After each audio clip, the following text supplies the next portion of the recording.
This is our certificates discussion. We have a representative from the Historical Preservation Certificate and the Acoustics Certificate pathway here to talk a little bit about them. So I will go ahead and just get off with the first question. If you would like to take a minute to explain who you are in relation to your certificate and what exactly your certificate holds. And if you want to start with Kapila. I'm Kapila Silva, professor at the Department of Architecture, and I have a long experience and expertise in historic preservation. When Paola was the chair of the department, when she became the chair, even before that, she asked me as a faculty member what are the things that I'm planning to do. So I said that I'm thinking of establishing a historic preservation certificate and maybe eventually a historic preservation master's degree. So she 100% supported it during her tenure as the chair to establish the certificate and get the people to teach the courses, etc. So we started in fall 2015 the certificate, and just before the school was closed for COVID in March, the curriculum committee of the architecture department also approved a Master of Arts in Historic Preservation Technology degree too.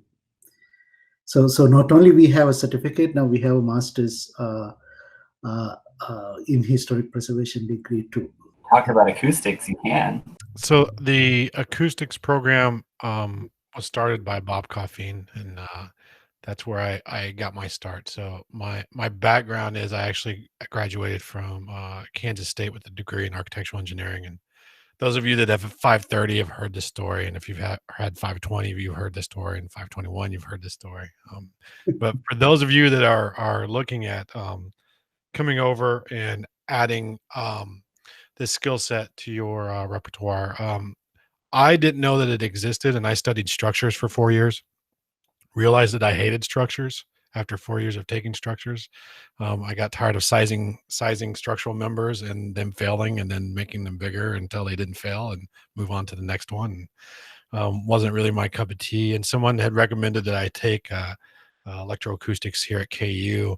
And so everyone that I went to school with makes a funny joke that I've made a 20-year career off of one class that I took at KU that really didn't pertain to my degree of study to begin with. So my first project was Millennium Park. I worked with a group, Tulaski, doing acoustics and AV. And the certificate program that we have here at KU is different than any other in the country, different than what they have at Penn State, different than what they have up in Omaha, what they have at BYU. They're very similar in the acoustic standpoint, but what Bob and I've continued to expand on is the audio systems, control systems, and video systems portion of it. And prior to March of this year, audio and video weren't really important in spaces. And now it's been made very clear across the board on there. I still do consult. I've placed probably 6 people in acoustics, audio, and video, which is a very small portion of the industry. But right now, audio, video, and acoustics is gangbusters. They just can't. There's not enough people to do it right now, and it's very overwhelming and taxing on the system at this point. So it's a good portion to add to your repertoire. You already have to take half of the certificate. That's 530 and 531. So then you just have to add acoustics, which is 520, and then electroacoustics, which is 521, and you're in for the certificate. So you're already halfway there just by taking systems classes on there. And then we tie into in 520, focusing on acoustics, what your spaces sound like, and then 521, reinforcing that acoustic and audio nature in the spaces to get them to become successful. So that's a quick nickel tour of what we have, but it's unlike any other program. Penn State's is half and half. It's half pathology and half engineering. What they have at Omaha is strictly acoustics. There's no audio, video on there.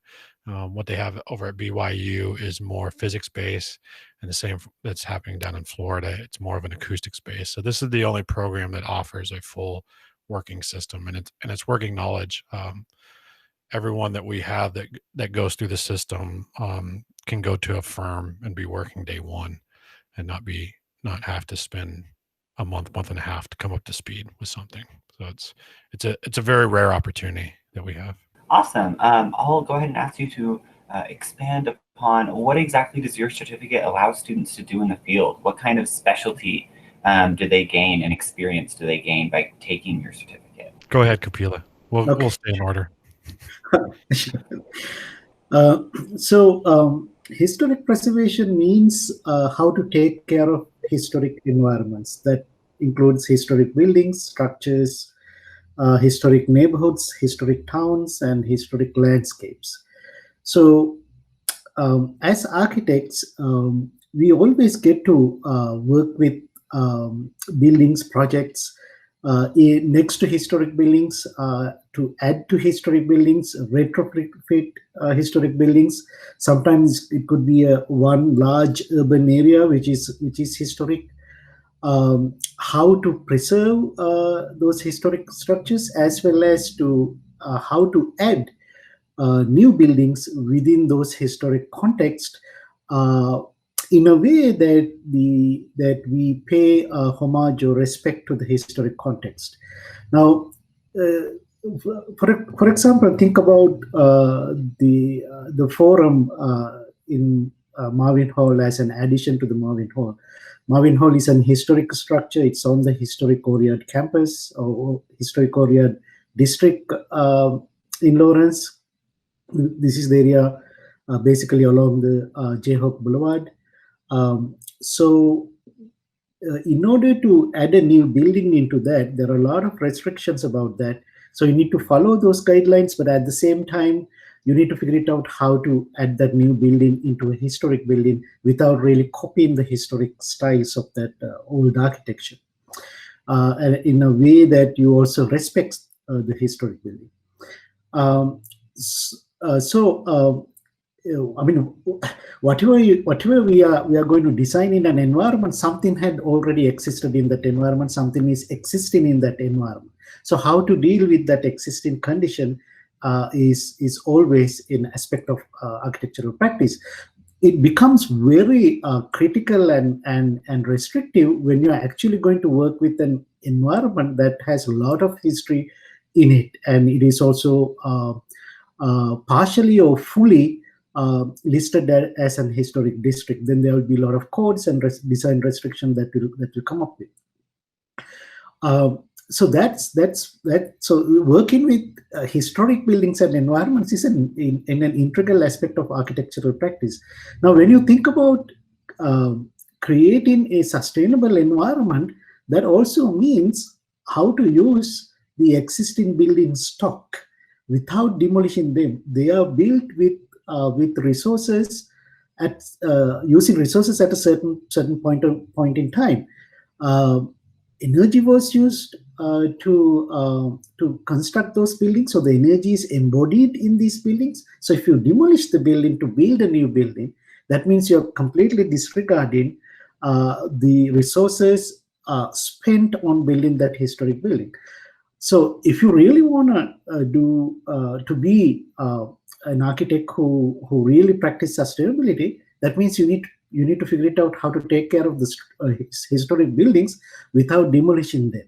And that is like when you think about all the recycling, salvaging stuff that we talk about within the paradigm of sustainable design, taking care of the existing buildings, recycling them to be useful at this contemporary time is an important aspect. So there's the kind of technical word we use is adaptive reuse of historic buildings. So this is an important aspect for any architect's practice.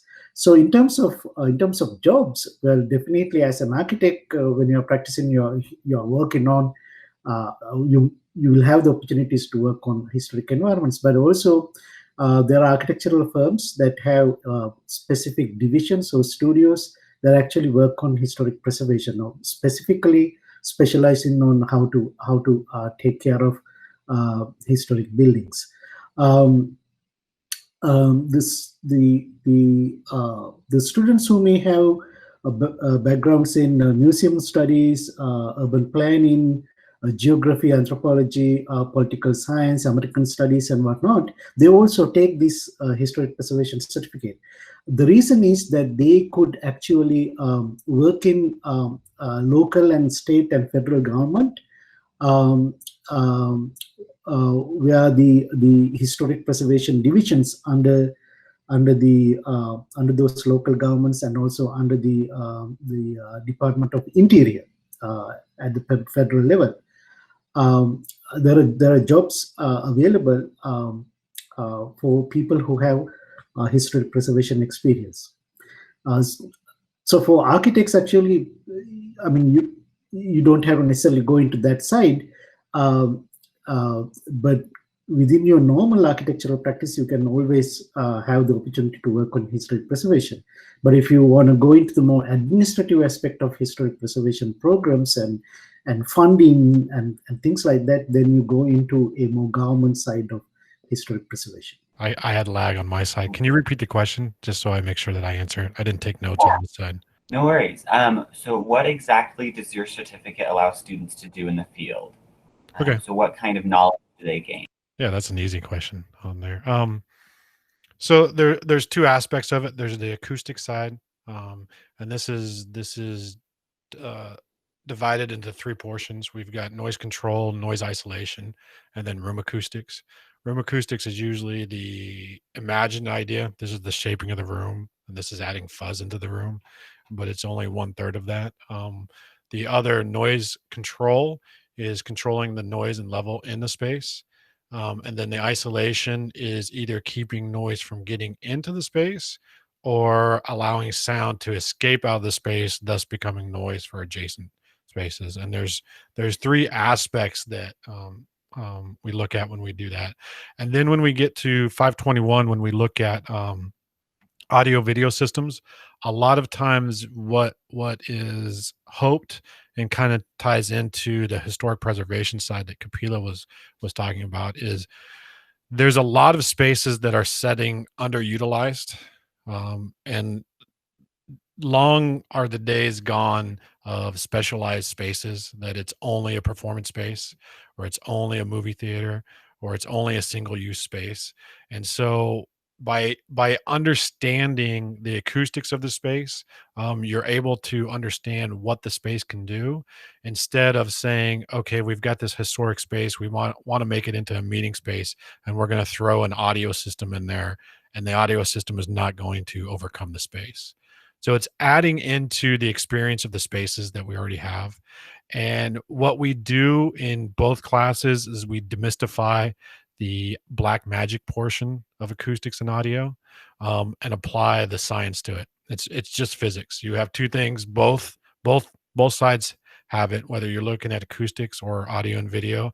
You have mass and you have dimension. Those are the two things that you have to work with.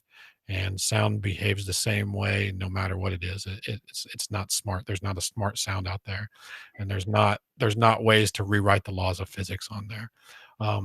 So when we're done in both classes, usually there's been one semester where we haven't had a real world project. Like the project this semester is venture brewing and coffee out of Milwaukee. And what they've run into is, now that everyone's wearing masks, and if you look at a background noise level, an NC rating that is accepted by OSHA, the problem is it lets in a lot of low end into the room. And once everyone comes in with masks on, we're knocking everything that's 500 hertz and above. We're knocking that down, and everyone's talking in that same frequency. So all that noise that we let in previously, that's why spaces seem louder now, because people are coming in mask and yelling over that. Well, now it's a reverberant space to begin with that worked before mask. is not working now, and now it's hard to hear orders. And so we're solving that problem from a real world aspect and giving them something that they can actually use.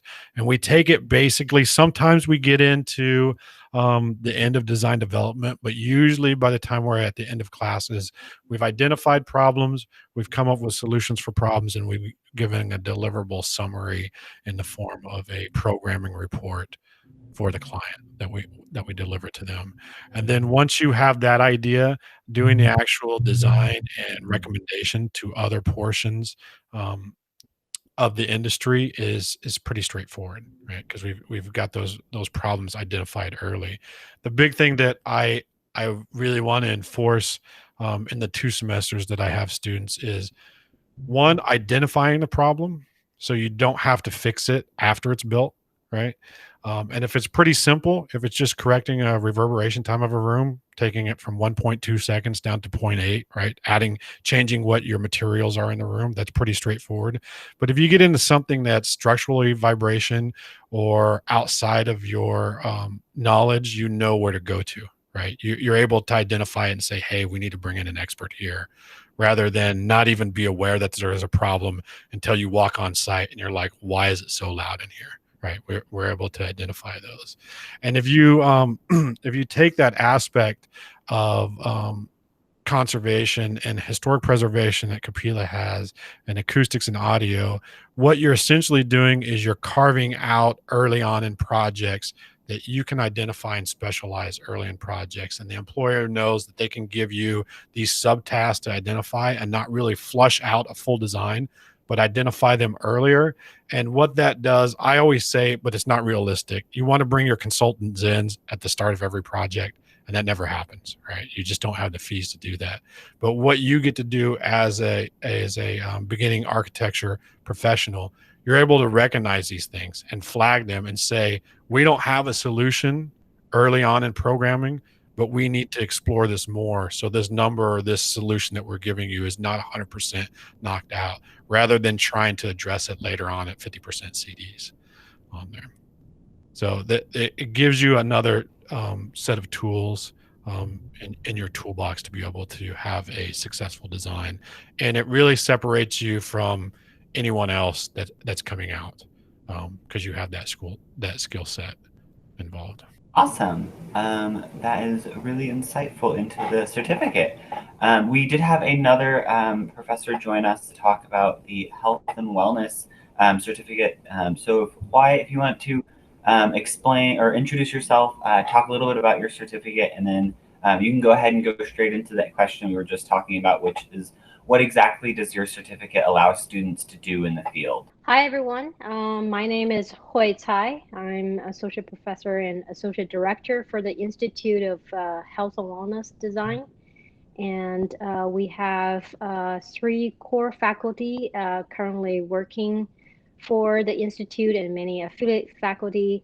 The certificate that Ethan has just mentioned is the Health and Wellness Design Certificate. This certificate has a combination of courses and internships.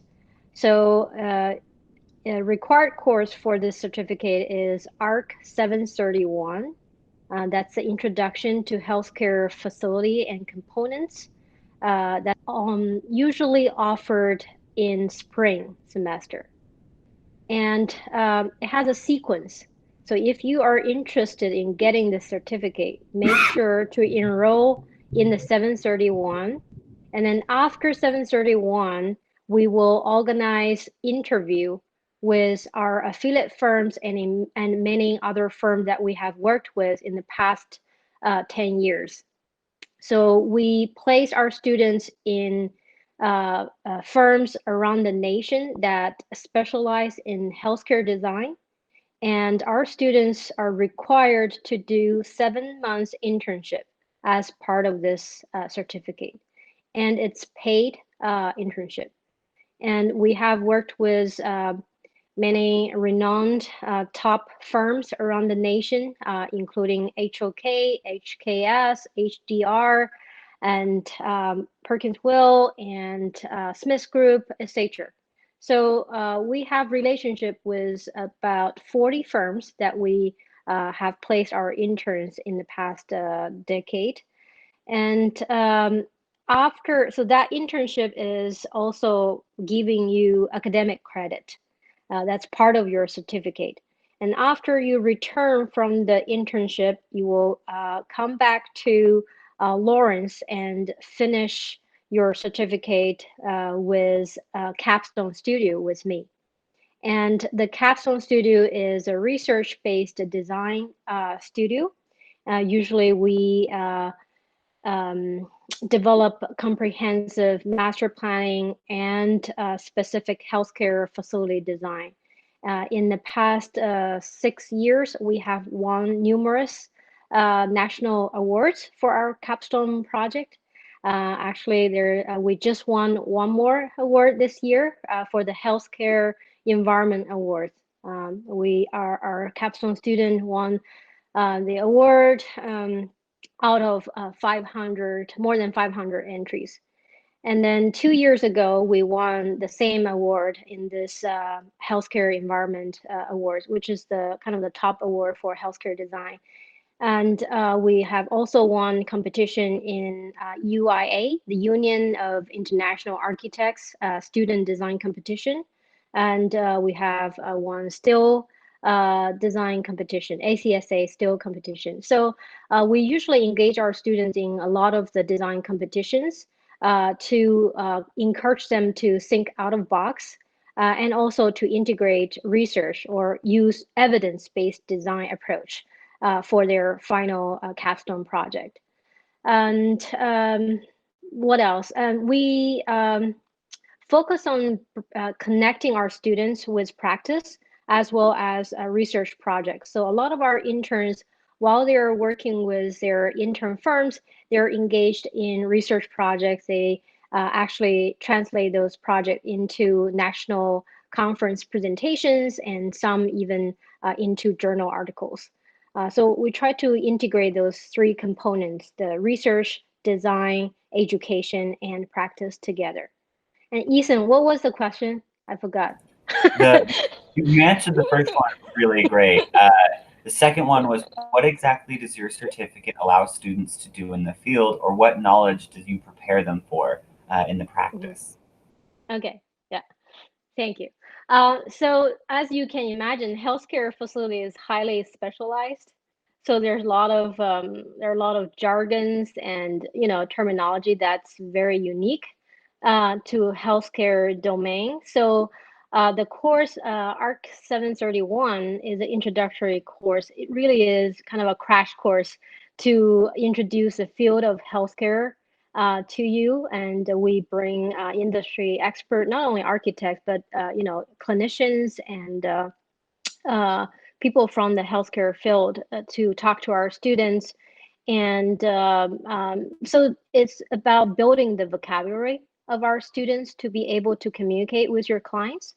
And this certificate is also something to validate your skills in healthcare design, since it's so specialized. Around the nation, there are 4 universities that has well-established healthcare design certificate. Clemson, Texas A&M, Texas Tech, and then KU. So we are well-recognized health and wellness program around the nation, I would say. So it's if you have that certificate, that usually has a lot of weight that carry with the certificate and is well-recognized among the healthcare design firms. And then I should mention another thing is during the course of developing their certificate, we also help our students to prepare for another national recognized certificate. It's called EDEC. It's evidence-based design accreditation certificate. That's something that you can actually put behind your name as accreditation. So it's like LEED, right? LEED or EDEC. It's to prove your ability to do evidence-based design. So that we provide training for that and like the learning guide books. So you just sign up for an independent study with either Kent or myself to prepare for that certificate. So I think that's about it. And one more thing I should maybe mention is healthcare designers are quite well paid compared to general architects. So I guess that's another plus. And during economic downturn, and healthcare sector is usually more robust than some other sectors. So just to provide a little bit more, I guess, sense of stability. Yeah. Awesome. So we will go ahead and go on to the next question after all of those amazing answers. So if I was a prospect student and I want to look into joining your certificate pathway, what classes would you recommend I take first, or what kind of information would you recommend I start to research? And Kapila, we can start with you again and go down. Yeah, so for the Historic Preservation Certificate, students are required to take 4 courses. And these 4 courses are all offered as electives, architectural electives. So they are counted towards your architectural elective requirements for your eventual graduation. So you are not taking anything extra actually because of that. So the 4 courses are Arc 646, American Architectural History. This is offered by Professor Farhan Karim, usually in the fall semester and also in the summer semesters. In the summer, they are mostly offered as online classes. As a historic, if you want to have an expertise on historic preservation, you need to have an understanding about the history of the built environment, that particular built environment. So that's why we have this special course created about the history of the American architecture, starting from all the way from the European settlements up to the 1950s, 60s. So those are the kind of historic architecture that we talk about within the context of the USA. And then the second course is Arc 647, Historic Preservation Theory. I teach that course usually in the fall semesters as an in-person class, and then in the summer as an online class. In that class, we talk about all the tech the theories and philosophies behind how to take care of historic buildings, why a historic building is important to us, how to determine the importance of the historic building. And there are a lot of, in addition to the historic preservation, when you try to take care of an historic environment, that may also create various social, political, and cultural and economic problems. For example, think about the monument debate happening in the country right now. What to do with the monuments that were built during after the Civil War, during the Jim Crow period in the South.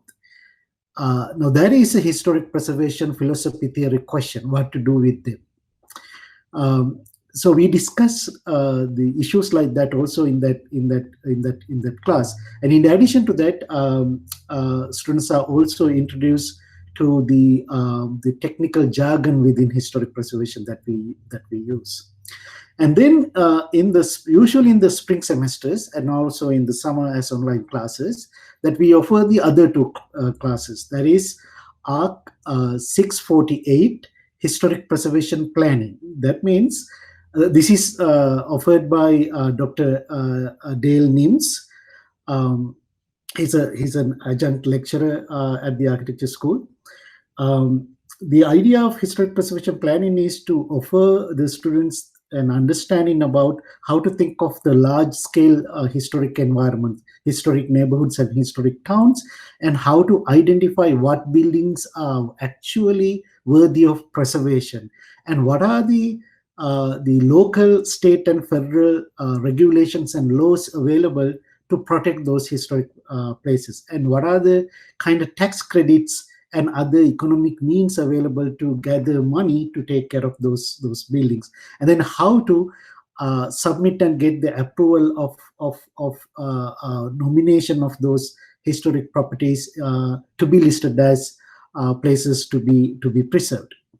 And then the other spring semester course is taught by Amy van der Reet, about historic preservation technology. That means when you are going to preserve a building, that means you are going to work with the historic materials, historic masonry work, historic wood, historic iron, steel, and any other historic material and equipments and door handles and stained glass windows and all sorts of things coming in. So how to prolong the life of those historic materials is an important aspect of historic preservation knowledge that you need to have. So Amy teaches that particular class. She offers it in the spring semester and then in the summer as an online class. So these are the four courses. They are sequenced in a particular way. ARC 646, 647, 648, 649. Like I touched on earlier, you're going to take 530 and 531, and the basis of having the systems under the acoustics, audio, and video portion is a lot of the isolation and a lot of the noise control comes from the systems in the building. So we need an understanding of what those systems are. And there's a small portion of noise control in 530 that I go over. And then the next two classes would be 520, which we focus on all aspects of acoustics. That being starting with room acoustics being reverberation time, then looking at noise control, and then going into noise isolation. And then it's my recommendation that you take 520 relatively early, and then go and pick up some of your historic preservation credits, and then your health and wellness credits, and pick up all of these and make the time that you're using applicable and worth something, and having a plan to that, because we have done work in all aspects, historic preservation, especially what the materials are, and being able to do those studies. We've done that in the past, and we've done with health and wellness, we've done background noise measurements in hospitals to identify what those levels are. So taking that early and then jumping over to the other certificates helps apply that. And then I would come back and take 521 as a rounding that out, and looking at how we implement audio and video systems in there. You'll have a much more rounded and robust way to apply those concepts. They're not necessarily sequential in that aspect. 520s offered all the time, spring, fall, summer, in all various renditions of however class is taught at that time in juncture. 521s usually in the fall. It kind of flip-flops based on need on there. And then the next portion that is not required but counts to it. So depending where you want to fit in there is Architecture 600, which is a design of a performance space.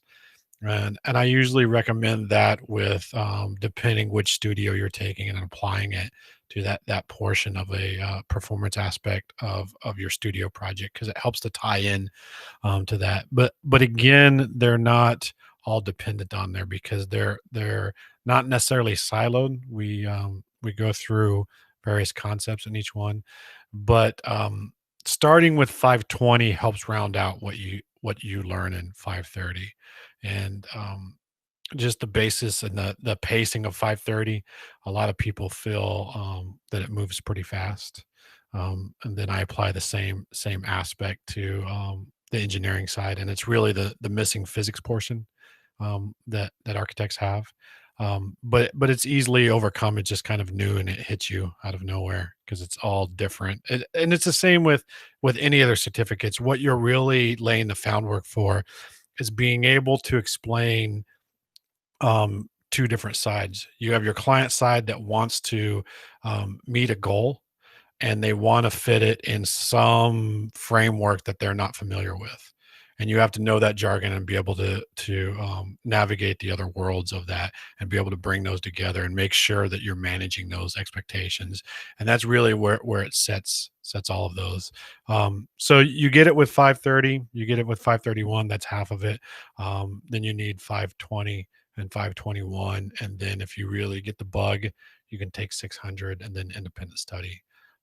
If you're going to delve into the world of consultancy, which is another subset of there. And as Wei pointed out, with health and wellness and with systems in general, there's a high demand right now.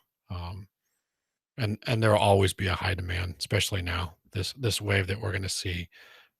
Just from a manufacturing standpoint, you can't buy equipment within the next 2 months on there. It's just all sold out everywhere. I mean, try to go buy a web camera.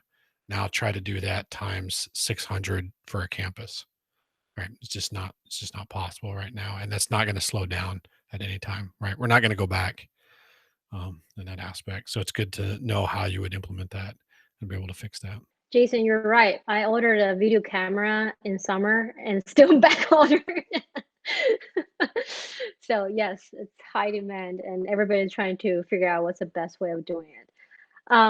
So I think I already talked about the class, but I will repeat it here just in a more systematic way so you guys can take it down. So first class is ARC 731, Introduction to the Healthcare System and Components. And ARC 807, that's the internship and documentation of internship. And sometime our students take a additional 700 class during their internship to do a guided research project. So that's additional 3 credits there. And then ARC 808, which is the capstone, 5th year capstone studio, that's 6 credits. And on top of those required classes, we also offer, as I said, ARC 700 to help our student prepare for the EDEC certificate.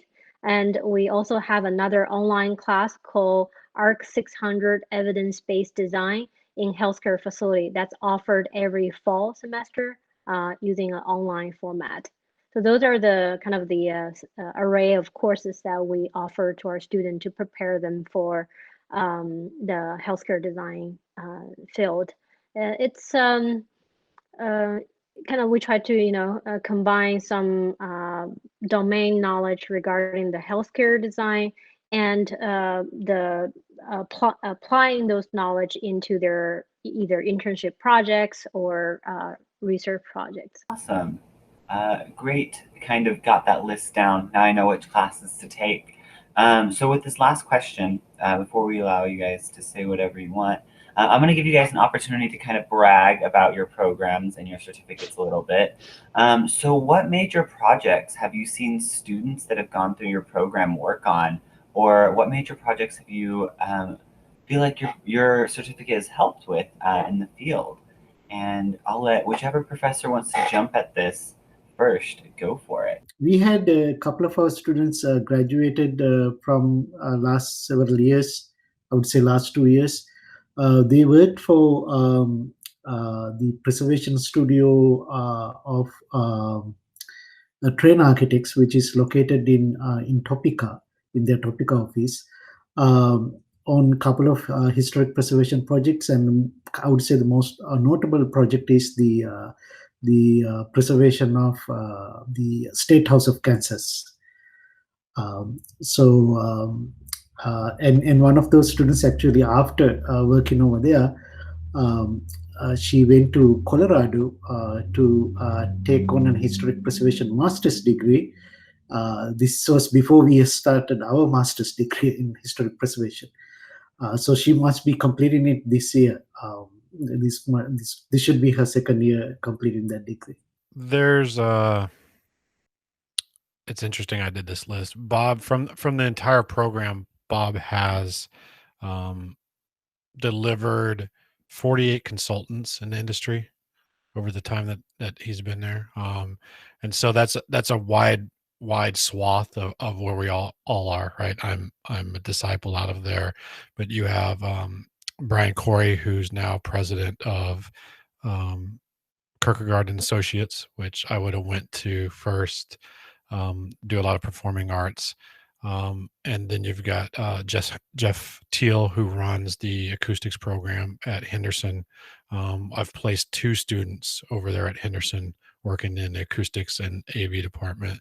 And then I placed one in May over at Branch that works in their IT and AV department. And then I've got another one over at Avant, and then another one up at Threshold Acoustics. There's 2 up there. So there's a big swath that came out of the consulting realm that came out of KU. It's pretty well known, and really I get more requests than I can fill from Denver or Santa Barbara. Newsom, that group at Newsom out in Santa Barbara is looking for someone every year. DL Adams in Denver is always looking. Threshold's always looking. Professional Audio Design and Tulaski's always looking.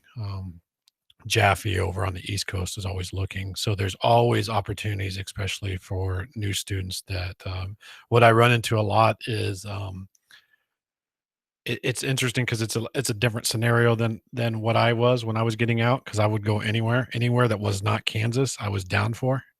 But a lot of my students want to stay locally, and we have a pretty good representation in the Kansas City area. There's 4 firms total, so it is possible. But if you're open to going anywhere, Charcoal Blue is another one that has an office both in New York and London, that does theater consulting. Schuler and Shook up in Chicago. There's a ton of places that you're able to go and experience, and really intern also. If you get in early, they're very open to bringing you in, because from day one we learn computer modeling in both 520 and 521, and it's a very easy skill to apply to an internship and get them to buy into it. Now you're going to hate ease by the end of the summer, because that's what you're going to do all summer, but it's a good experience on there that you can apply to that. So we've got people represented basically everywhere. So for Health and Wellness program, because we have a relatively longer history, 10 years, so we already have the first batch of our Health and Wellness graduates are now on the leadership positions in many top firms. So we have in HKS, DC office, we have in Canon Design, St. Louis office, and HOK in Kansas City. So they are already in the VP position of those top firms. And for recent grads, they are also doing very well. Every year, we will have our previous interns actually coming back to recruit new interns. So, it's almost like a party when the career fair happens. You can go there to see all the previous students coming back, and, they're doing very well in their firms. And most of our students, I would say more than half of them already receive offer before they graduate because of the internship experience. So they were able to secure sometimes multiple job offers before they graduate. So I think it provides our students a good transition, prepare them for the real world practice. Awesome. All right. As we start to end off the hour, I will let any final comments that you guys have, or any questions from the students that were able to make it today. Do you have anything you want to say? Ethan, I have a question for you guys. So I know for the certificate information, some student gave me feedback that they know that too late in the process. They would like to know the information earlier. I want to learn from you guys. What's the best way of sharing the certificate information? What's the best approach to help our students, especially new students, to familiar with different certificate program that we offer? I think either like the first year orientation day where they give all the information to all of the students at once because you have everyone's attention on that day would be good, or maybe like the welcome back talks again where you have as many students at one time. I think it earlier would be better because I'm a second year student but I already have a lot of hours done, so I am starting to use up my elective for graduation. I would like to know earlier, like to save for specific certificates. I totally agree with Liz. What she said is definitely the way to do it is when you have the whole entire class's attention. Because I think sometimes like optional info sessions don't get across to some of the people who might really need it. So I think something that goes out into an entire class or the school really helps, especially early on. All right, I see that Kapila has to leave. We'll say goodbye, Kapila. Thank you very much for showing up. We appreciate it Thank very you. much. But yeah, that is also, I will also say that is it. Unless there's any final questions, that is it for this KU Arc Hangout. Like I said, it will be, or is recorded, so it will be up on our YouTube channel shortly. So if you, hopefully this will be used as a resource that students can look for if they want to know a little bit more about the certificates. Thanks everyone for facilitating this. It's very helpful. And in ending, I would say to students, don't be shy to reach out. Right, it's very hard on the other end, as Wei was kind of pointing out, of knowing when to approach people. There's just so many people on there, so most faculty, if you reach out to them, will definitely respond and point you in the right direction. So don't hesitate. Yeah, I was saying that in the past, I was able to teach the first year studio and get to know our students and kind of start planting seeds here and there. But again, encourage your peers to reach out and don't be shy to ask questions. Yeah, we're always here available for you. Like I said, thank you very much. I do appreciate it, taking time out of your day to tell us a little bit more about this. And yeah, you all are free to go.